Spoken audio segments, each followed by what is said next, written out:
Don't even mention dancing. I was in charge of the dancing committee. Oh, were you? I'm still interested in that because they want me on the special.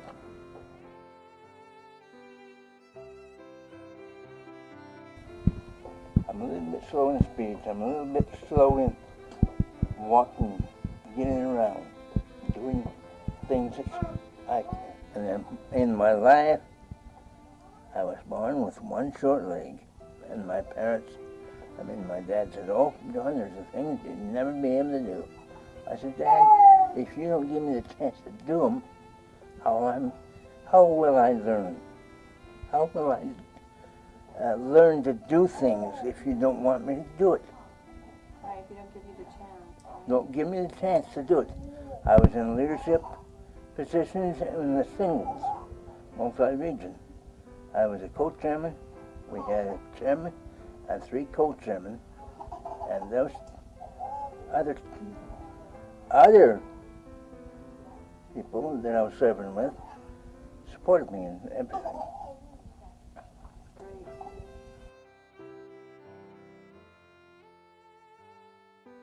Nothing. I'd rather be single than being on my own. In some cases, it's hard, yes, because of this leg. But I have to live with it for the rest of my life. And it doesn't bother me. A lot of people say, "How come it doesn't bother you?" And I says, "I just live with it because that's what it is."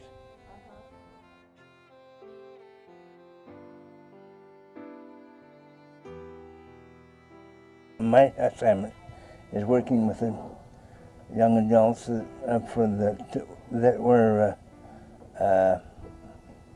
mentally retarded.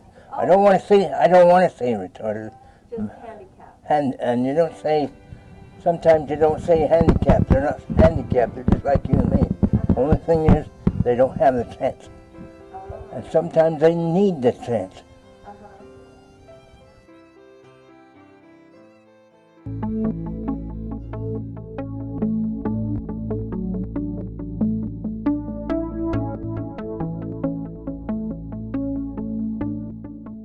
Taking care of 5 children by myself, financial part of it, and it can get lonely.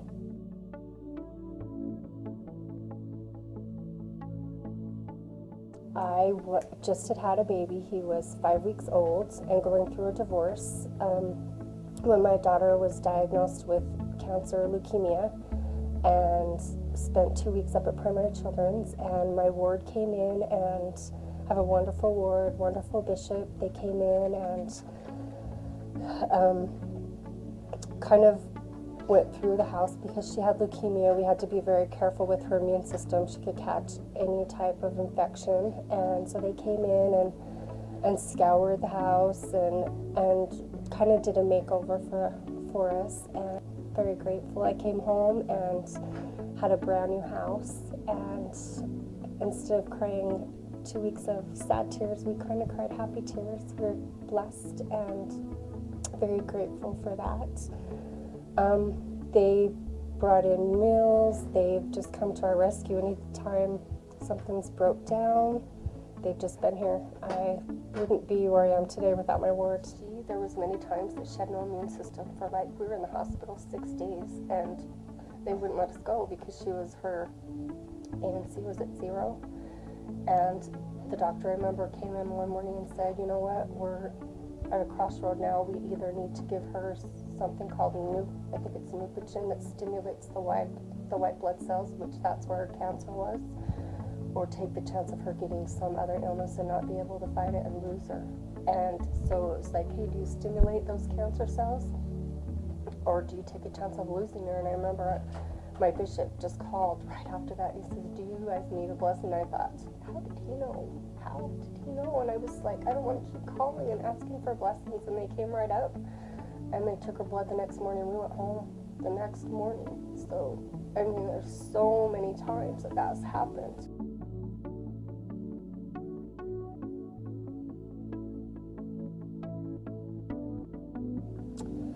It, to me, it gives me something to look forward to. It gives me socialization with other singles who are going through the same thing that I am. They know, you know, to be single, and some have children, some don't, some haven't. I love my calling.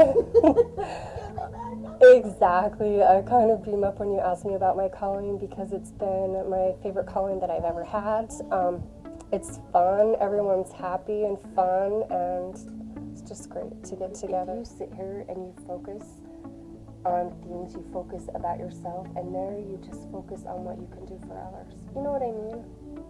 You're making me cry. No, it's true. It's just everyone has given to us for 2.5 years. I feel so, even when we moved, this is terrible, but when we moved in the ward, we were only here for 2 weeks and I had a blood clot.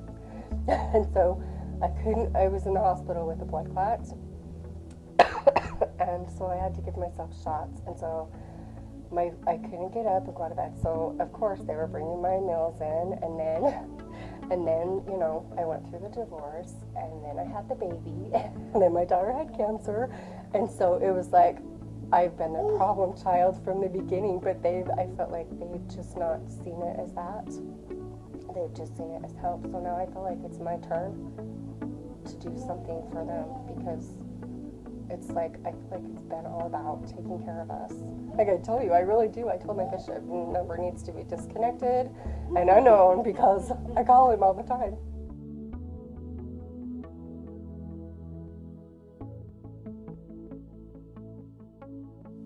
Just what a great program it is, how there's so many activities, there's always something going on, ways for those who are lonely and who don't know a lot of people to get out and make friends and just enjoy each other's company.